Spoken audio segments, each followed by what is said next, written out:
All right, let's get into it. And I should say before you get started, this won't be perfectly edited. I'm gonna make mistakes, and I'm just gonna leave them in. I mean, what we're doing here is only partially about my presentation. I'll do the best that I can, but I think it's more important that I speak earnestly and openly, and that we have a real discussion where we don't feel like everything needs to be perfectly edited, or I can't make mistakes in our conversation. So I'm sure I will make plenty over this process. But let's get into it and start with why are we here and why that's important. Every one of us thinks about food all the time in one way or another. If we're at this weight, we either think about it from the perspective of when am I going to eat next, or we think of it from the perspective of why did I eat that much, or we think of it from the perspective of just, gosh, it makes me happy or it makes me miserable. But it's all food related. And how did we get here to the point where food became an addiction? We are addicts. It's a hard thing to think about and internalize, that we're addicts. But we are. We're addicts. And the drug is the dopamine that rushes into our brains when we bite into a hamburger or some fries, or, a late night snack, or, a breakfast sandwich in the morning. Those are all things that rush dopamine into our brain. And those are things that genuinely make us feel good. It's very brief, that feeling, but it's there. It's normally there after the first bite, after the first 2 bites. If you're where I'm at, sometimes that good feeling starts to go away after basically 2 or 3 bites of whatever you're eating, but you don't stop, obviously. And what does that sound like? I mean, again, I'm not a professional, I'm not a doctor, but I have known other addicts with other drugs. I've known people that are addicted to pills. I've known people that are addicted to heroin, and they have the same sort of thought process. A drug addict wakes up thinking about drugs, and it's either how do I get drugs today, or how do I not do drugs today, or it's the same in a lot of ways. And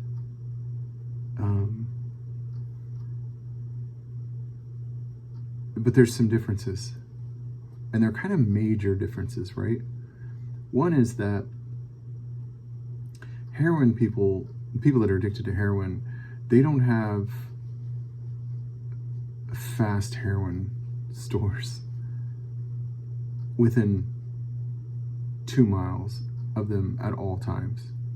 That is cheap, that is easy to get. When you buy it, no one judges you, you don't get into trouble. For us, our addiction is everywhere. You don't have heroin ads on TV showing you how good heroin is, with real tight close-ups of heroin, saying, wouldn't you like some heroin right now? You don't have people who are spending billions and billions and billions of dollars marketing heroin. But all of that is true with food. I think if you talk to anyone who hasn't ever been overweight, they're really confused as to why we've gained so much weight and why we can't just not eat or go to the gym more, or be stronger mentally. And I think what they're missing is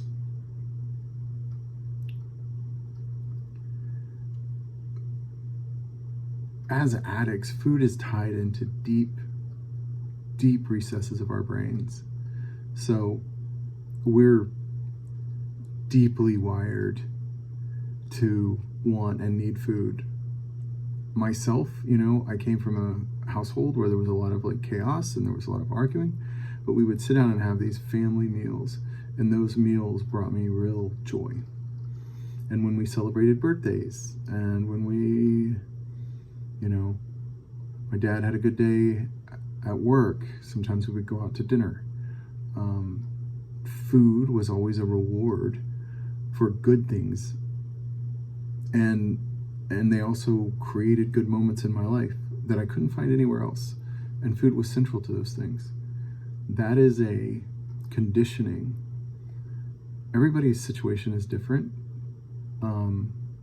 Everybody has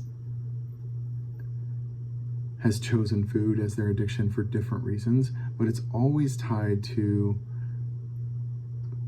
more than obviously the act of just eating the food and feeling satiated and feeling good. Those endorphins, those come from memory, sense memory, from sights, smells. They bring you to a place, they let you disconnect from the troubles that you're currently having, just even for a moment. They allow your mind and your body to sort of take a breath and like just enjoy something that is rich, and it is and it comes to a point for a lot of us where that becomes the only thing that we control and that gives us happiness, or it feels like that. But as you know, and I know, it's controlling us, not the other way around. Similar to drugs. So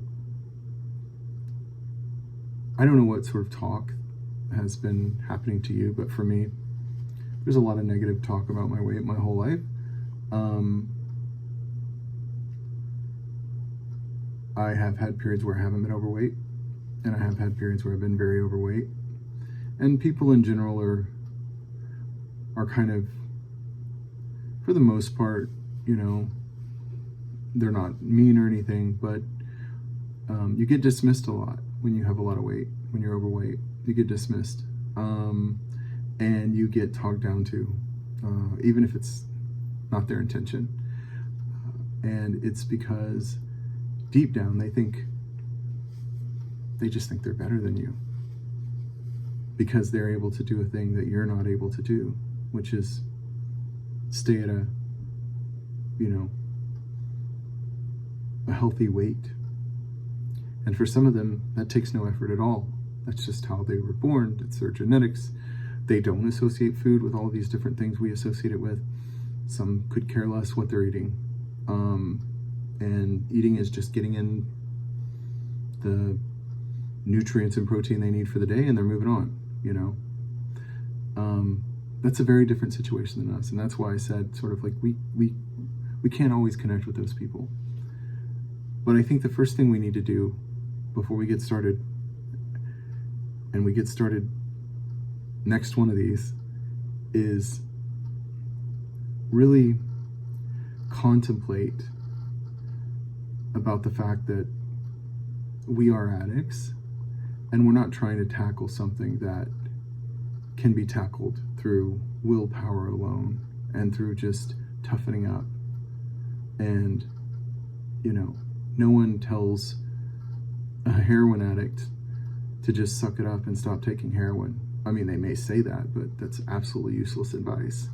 It's the same for us. That's not good advice for us. That's not what we need to do. We need support. We need a support system. We need each other. We need a strategy. We need a safe place to fail. We need a safe place to succeed. And we need to create other options for ourselves. We need to find that joy that we find from eating in other ways And look, I love to cook. I love